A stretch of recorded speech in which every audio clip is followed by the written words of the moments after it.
Asan? Lo! Uy! Hala! Lo!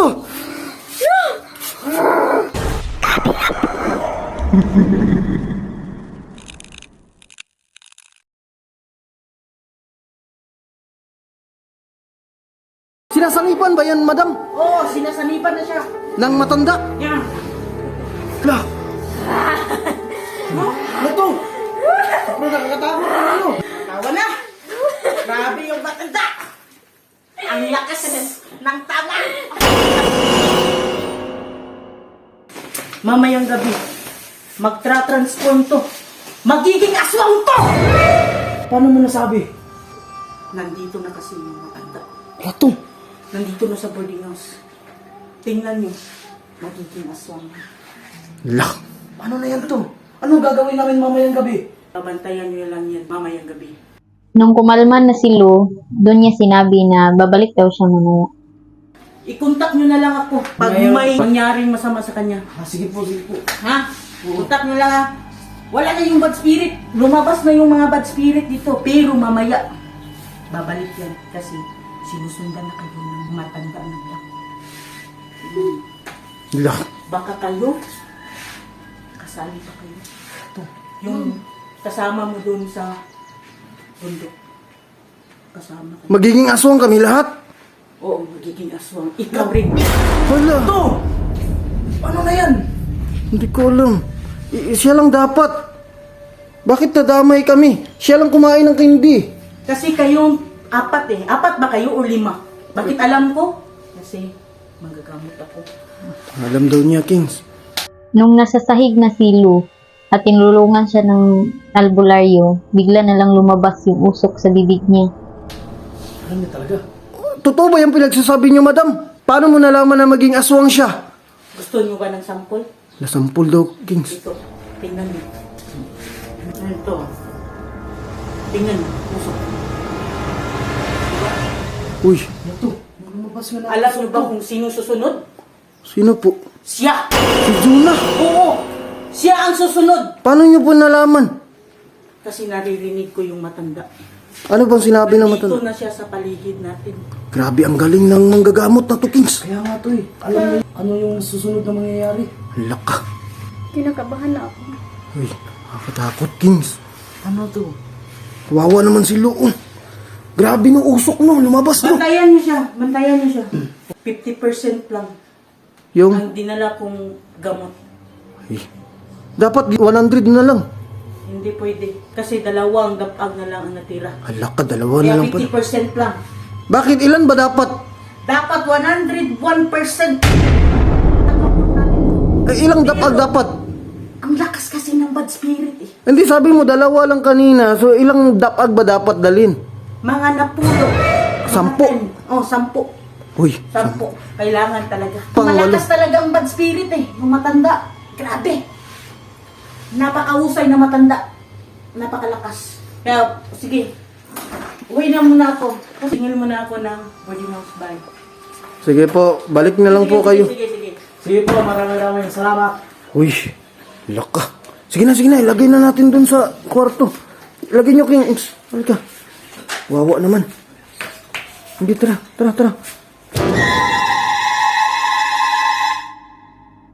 Kinagabihan guys, nanonood kami ng mga random videos ni Tito Mo, yung mga nakakatawa dun sa TikTok.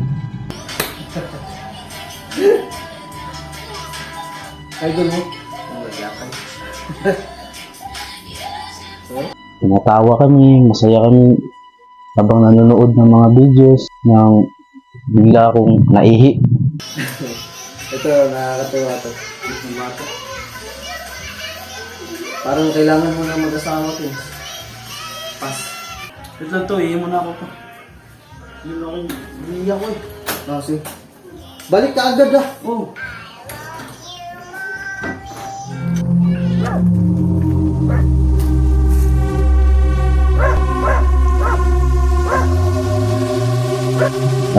Concentrate ako sa pag-ihi. Tapos maya-maya, nung patapos na akong umihi, nung narinig akong parang ungol ng babae.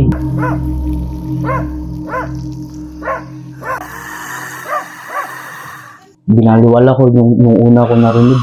Tapos nung pangalawa, kumaripas na talaga ako ng takbo kasi natatakot na ako, tumatay lahat ng mga balahibo ko sa katawan.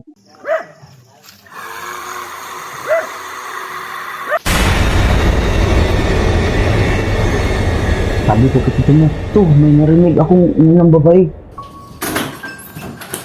Oh, bakit? Uy, ano nangyari? May narinig akong boses ng babae dun.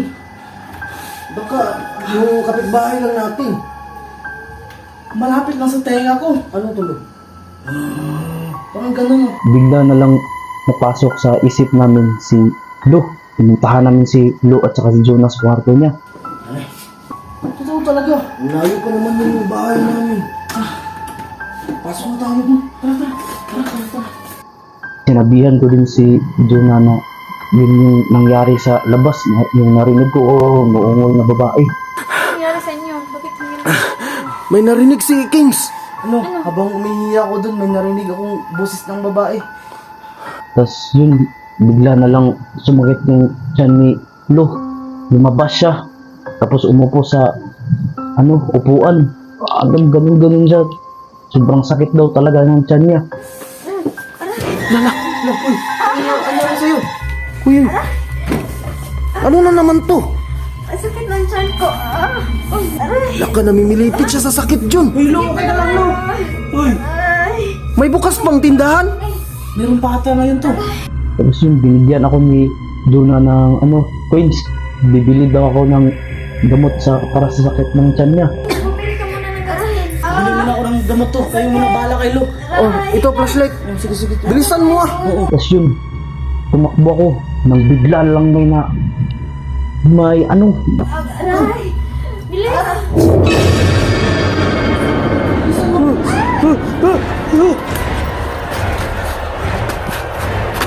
may humarap sa akin na matanda. Kulay itim yung mukha. Tapos may takip na basta sobrang nakakatakot. Nangipas na naman ako ng takbo. Yung matanda na yung nakita ko, yun yung nakita namin din sa Mount Bining. Nakakatakot. Natayo lahat talaga ng balahibo ko sa katawan. Lah, nasan si Lo? Lo!